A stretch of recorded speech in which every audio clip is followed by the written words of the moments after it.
Hello friends, അപ്പോൾ ഇന്ന് ഞാൻ വന്നിട്ടുള്ളത് ബീഫ് ഫ്രൈ റെസിപ്പി ആയിട്ടാണ്. അപ്പോൾ അതിലേക്ക് ആവശ്യമായിട്ടുള്ള ബീഫ് ഞാനിവിടെ കഴുകി വൃത്തിയാക്കി വെച്ചിട്ടുണ്ട്. അപ്പോൾ നമുക്കതൊന്ന് വേവിച്ചെടുക്കാം.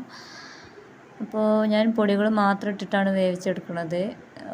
ഉള്ളി ഇതൊക്കെ നമുക്ക് പിന്നീട് ആഡ് ചെയ്ത് കൊടുക്കാം കേട്ടോ.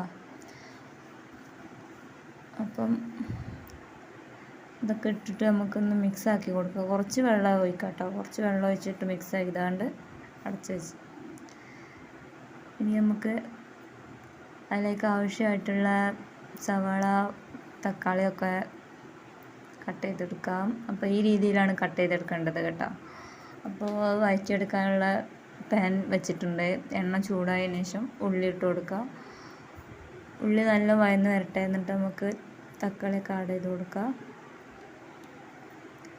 അപ്പോൾ തക്കാളി ആഡ് ചെയ്ത് കൊടുത്തിട്ടുണ്ട്. അതിലേക്ക് ആവശ്യമായിട്ടുള്ള മസാല ഞാൻ ചേർത്ത് കൊടുത്തിട്ടുണ്ട്. അതിൻ്റെ വീഡിയോ എൻ്റെ അടുത്ത് നിന്ന് മിസ്സായി പോയതാണ്. അപ്പോൾ ഒന്ന് ചെറുതായിട്ട് കുക്കായതിനു ശേഷം നമുക്ക് വേവിച്ച് വെച്ച ബീഫ് ഇട്ട് കൊടുക്കുക. രണ്ടും കൂടെ മിക്സ് ചെയ്ത് കൊടുത്തിട്ട് ചെറിയ തീയിൽ വെച്ച് കൊടുക്കാം. അങ്ങനെ നമ്മുടെ ബീഫ് ഫ്രൈ ഇവിടെ റെഡി ആയിട്ടുണ്ട്. അപ്പോൾ ഈ വീഡിയോ എല്ലാവർക്കും ഇഷ്ടപ്പെട്ടെന്ന് കരുതുന്നു. Thank you.